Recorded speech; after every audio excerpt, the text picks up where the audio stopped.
Hello friends, अस्सलाम वालेकुम and welcome to it's a mystery. Video start करने से पहले चैनल को सब्सक्राइब ज़रूर कर दीजिएगा। दोस्तों, कुछ अर्सा पहले मेक्सिको के एक पुराने घर से ये छोटा सा सुराख मिला था, लेकिन जब इस सुराख को खोदा गया तो इसके अंदर एक बहुत सुरंग बनी हुई थी। ये सुरंग अंदर से काफ़ी अच्छे तरीके से बनाई गई थी, लेकिन ऐसी कई सुरंगें आपको मेक्सिको में मिल जाएंगी और इनके पीछे की कहानी सुनकर आप हैरान रह जाएंगे। ये 2015 की बात है। मेक्सिको के एक जेल में एक कैदी बैठा हुआ है। ये कोई आम कैदी नहीं है, बल्कि दुनिया का सबसे ख़तरनाक और जालिम ड्रग डीलर यानी मंशियात फरोश अल चापो है। लेकिन आप देखेंगे कि कुछ ही सेकंड्स में ये आदमी इस जेल से गायब हो जाएगा। ये आदमी उठता है और उस जेल के बाथरूम वाले हिस्से में जाकर अचानक गायब हो जाता है। जैसा कि आप देख सकते हैं, ये जेल के अंदर से ही गायब हो जाता है। लेकिन ऐसा कैसे मुमकिन हुआ? अल चापो जिस जेल में कैद था उससे 1.5 किलोमीटर दूर खेतों में एक फार्म हाउस बना हुआ था और उस फार्म हाउस से एक सुरंग खोदी गई जो सीधा अल चापो के जेल के कमरे में जाती थी, जहाँ से ये आदमी बाआसानी फरार हो गया। लेकिन जुर्म करने वाला कितना भी चालाक क्यों ना हो, वो एक ना एक दिन पकड़ा ज़रूर जाता है।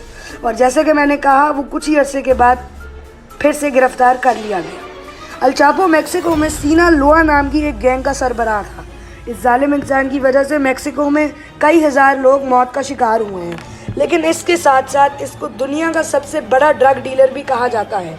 ये आदमी मेक्सिको से अमेरिका ड्रग्स ले जाने में माहिर था, लेकिन ये ऐसा कैसे करता था?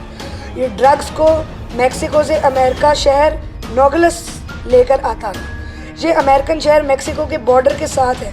यहाँ अमेरिकन फोर्सेस बहुत सख्त सिक्योरिटी रखती थी, लेकिन अल चापो ड्रग्स को ज़मीन के नीचे से लेकर आता था। इसको सुरंग यानी टनल्स बनाने का माहिर समझा जाता था।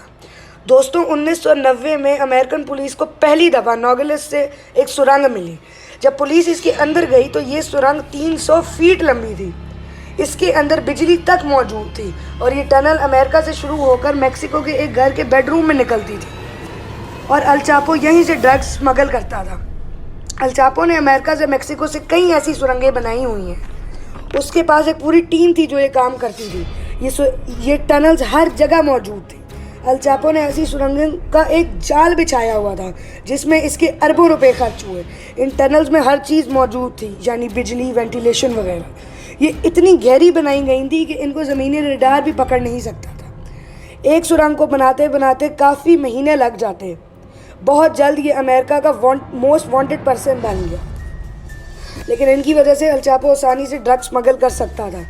अमेरिकन शहर नोगलस को अगर सुरंगों का शहर भी कहा जाए तो गलत नहीं है। पुलिस को इस शहर से बहुत सी सुरंगें मिलती हैं जो मेक्सिको तक जा रही होती हैं।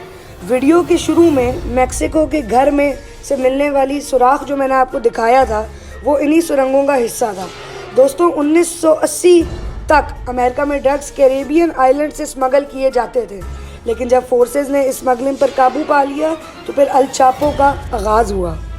अल चापो कई दफ़ा जेल से फ़रार हुआ और दूसरी मर्तबा तो पुलिस को सुरंग से एक मोटर बाइक भी मिली जिस पर इसने बैठकर सुरंग पार की। मेक्सिको में इसके सपोर्टर्स बहुत खुश थे, लेकिन जैसे कि मैंने आपको पहले कहा, मुजरिम कितना भी चालाक क्यों ना हो, वो पकड़ा ज़रूर जाता है और वो फिर से पकड़ा गया। आजकल वो अमेरिका में एक जेल में उम्र कैद की सज़ा काट रहा है।